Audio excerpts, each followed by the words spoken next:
অবশেষে অনেক যুদ্ধের পর আমিও বানিয়ে ফেললাম ভাইরাল সেই চিকেন মোমো। আর এই চিকেন মোমোটা বানাতে গিয়ে এক প্রকার যুদ্ধই করেছি বলা যায়। তো চলুন আপনাদেরকে দেখায় এই চিকেন মোমোটা আমি কিভাবে বানাইলাম। তো এই চিকেন মোমোটা বানানোর জন্য প্রথমে আমি একটা প্লেটের মধ্যে পরিমাণ মতো আটা নিয়ে নিলাম। তারপরে সামান্য কিছুটা লবণ দিয়ে আটা আর লবণটাকে একটু মিক্স করে নিলাম। তারপরে কিছুটা পরিমাণ সয়াবিন তেল দিয়ে আবারও আটা আর সয়াবিন তেলটা মিক্স করে নিলাম। তারপরে একটু একটু করে ঠান্ডা নর্মাল পানি দিয়ে আমি আটার ডোটা তৈরি করে নিচ্ছিলাম। এইদিকে মোবাইলটা আমি নুরানের হাতে দিয়েছিলাম ভিডিওটা করার জন্য। আমি যখন আটার ডোটা তৈরি করি তখন আমি নুরানকে বলছিলাম, বাবা তুমি আমার এই জায়গাটা ভিডিও করে দাও। তো তখন তো নুরান মহা খুশি, ও খুশিতে ভিডিও করে দিছে। ও পারুক আর না পারুক, ওকে যদি আমি বলি আমার এই জায়গাটা ভিডিও করে দাও তখন ও সঙ্গে সঙ্গে ভিডিও করে দেয়। এই জায়গাটা দেখলে কিছুতেই বোঝা যাবে না যে ও আমাকে ভিডিও করে দিছে। ভিডিওটা আসলে অনেক সুন্দর হয়েছে। তো আমার আটার ডোটা করা শেষ। এইদিকে আমি হাতে একটু তেল নিয়ে আটার ডোর উপর দিয়ে দিলাম যাতে কি নরম থাকে। তারপরে হচ্ছে একটা ঢাকনা দিয়ে ঢেকে সাইডে রেখে দিলাম। এইদিকে চিকেনের মধ্যে দেওয়ার জন্য বেশি সবজি আমার ছিল না, যা ছিল তা দিয়ে আজকে চিকেন মোমোটা বানাবো। তো গাজর, ধনেপাতা, লেবু আমি ভালো করে ধুয়ে নিচ্ছিলাম। আর চিকেনগুলোকে আমি ব্লেন্ডারে ব্লেন্ড করে নিছি। আপনারা চাইলে চাকু দিয়ে কিমা করলে বেশি ভালো হবে। তো আমার চাকু ছিল না, সে কারণে আমি ব্লেন্ডারে ব্লেন্ড করে নিছি। আর এইদিকে আমার সবজিগুলো সব কাটা শেষ। এখানে আমি গাজর, ধনেপাতা, আদা, রসুন, পেঁয়াজ, মরিচ সব কুচি কুচি করে কেটে নিছি। আর এগুলা দেখে বোঝা যাচ্ছে কতটা ঝিরিঝিরি করে কেটে নিছি। একটা প্লেটের মধ্যে চিকেনগুলোকে আমি ঢেলে নিলাম। তারপরে আগে থেকে কেটে রাখা সবজি, আদা, রসুন, পেঁয়াজের কুচি সবগুলো আমি একটা একটা করে দিয়ে দিলাম। আর এখানে আমি গাজরের পরিমাণটা একটু বেশি দিয়ে দিলাম, যেহেতু অন্য কোনো সবজি অ্যাড করব না।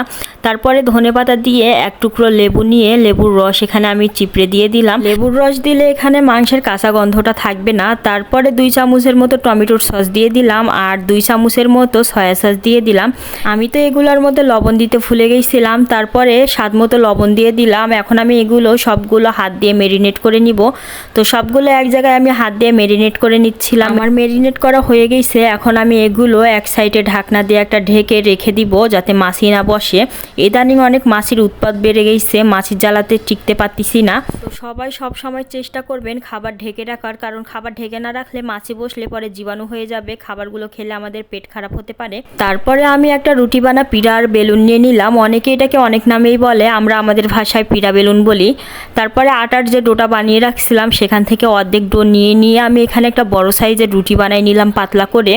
আর আটার ডোটা ঢেকে রাখার পর অনেক নরম হয়েছিল। তো ডোটা থেকে রুটি বানার পরে এখানে আমি ছোট ছোট করে রুটি কেটে নিচ্ছিলাম, কারণ বারে বারে রুটি বানানো ঝামেলা ছোট ছোট করে, তাই একেবারে কেটে নিচ্ছিলাম। কিন্তু কাটার জন্য আমি কোনো ঢাকনা বা কোনো কিছু খুঁজে পাচ্ছিলাম না, যার কারণে একটা মগ নিয়েছিলাম। কিন্তু এই মগটা দিয়ে ভালোভাবে হচ্ছিল না, অনেক ছোট হচ্ছিল, ছিঁড়ে ছিঁড়ে যাচ্ছিল। পরে আবার হচ্ছে একটা বাটি নিয়েছিলাম, ওইটা দিয়ে আবার অনেক বড় হয়ে যাচ্ছিল। এই রুটি বানাতে গিয়ে যে আমি এতটা পরিশ্রম করছি, কতটা কষ্ট করছি, এক প্রকার যুদ্ধই করছি বলা যায়।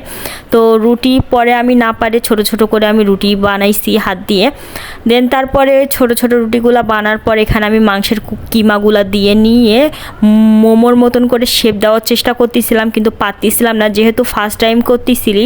আমার এর আগে আমি আর কোনো দিন করি নাই। তো মানে প্রথমটা অনেক বিচ্ছিরি হয়েছিল, তারপরেও অনেক সুন্দর হয়েছে। ভয়েস দেওয়ার সময় কথাগুলো আমার আটকে আটকে যাচ্ছিল, কেউ আবার হাসবেন না। আর এই মোমোটা বানানোর সময় এই জায়গার ভিডিওটাও নুরান আমাকে করে দিছে অনেক সুন্দর করে। এই বাবজানটা আমার ভিডিও করে দিছে। ওই জায়গাটাতে একটু ওর হাত কাঁপতেছিল, অনেকবার ঠিক করে দিছি, তারপরে অনেক সুন্দর করে করে দিছে।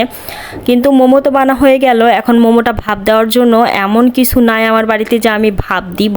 এই মোমোটা ভাপ দেওয়ার জন্য আমি অনেকক্ষণ ওয়েট করছি, 2 জনের ঘরেও গেছি কিন্তু কারো ঘরে পাই নাই।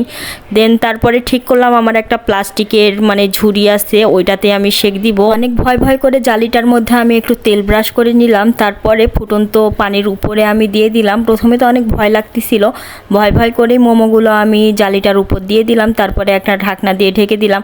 কিছুক্ষণ পর দেখি অনেক সুন্দরভাবে মোমোগুলো সিদ্ধ হয়ে গেছে। আর এইদিকে জালিটারও কোনো কিছু হয়নি। মানে প্রথমে একটু ভয় পাইছিলাম, পরে দেখে অনেক ভালো লাগলো। তারপরে মনে হলো মানুষের লাখ টাকার জিনিসের থেকে আমার নিজে যে 1 টাকার জিনিস জিনিস আছে সেটাতেই অনেক শান্তি, সেটাতেই অনেক মজার। শুধু শুধু মানুষের ঘরে আমি জালি খুঁজতে গেছিলাম। তো মোমোগুলো বানানোর পর একটু সস দিয়ে আমি ঘরে নিয়ে আসি। নুরান তো মোমোগুলো দেখে অনেক খুশি। আর মোমোর সাথে আমি মোমোর কোনো সস বানাই নাই, কারণ আমার অন্য কোনো সস একদমই ভালো লাগে না, টমেটো সসটাই আমার ভালো লাগে। সে কারণে আমরা টমেটো সস দিয়েই খাইছি। আর এদিকে নুরান তো খাওয়ার জন্য ব্যস্ত হয়ে গিয়েছিল। তো প্রথমে গরমটাই নুরান খাইতে চাচ্ছিল বারবার করে। তো গরম অবস্থায় ওর মুখে একটু দেওয়ার পরে কেমন করতেছিল, মুখে গরম লাগছে জন্য। প্রথমবার হোমমেড মোমো হিসেবে অনেক ভালো হয়েছিল, অনেক মজা হয়েছিল খাইতে। নুয়ানের আব্বু খেয়ে অনেক ভালো বলছে। আর প্রথমে যে মোমোটা ভাব দিছিলাম তার থেকে দ্বিতীয়বার এই মোমোটা অনেক সুন্দর পারফেক্টলি হয়েছে, শেপটাও অনেক দারুণ হয়েছে, সুন্দরভাবে উঠে যাচ্ছিল। তো আমার মোমো বানানোটা আপনাদের কাছে কেমন লাগছে, ভালো লাগলে অবশ্যই কমেন্ট করে জানাবেন, লাইক করবেন আর আমার পেজটাকে সবাই ফলো দিয়ে পাশে থাকবেন। সবাইকে আল্লাহ হাফেজ।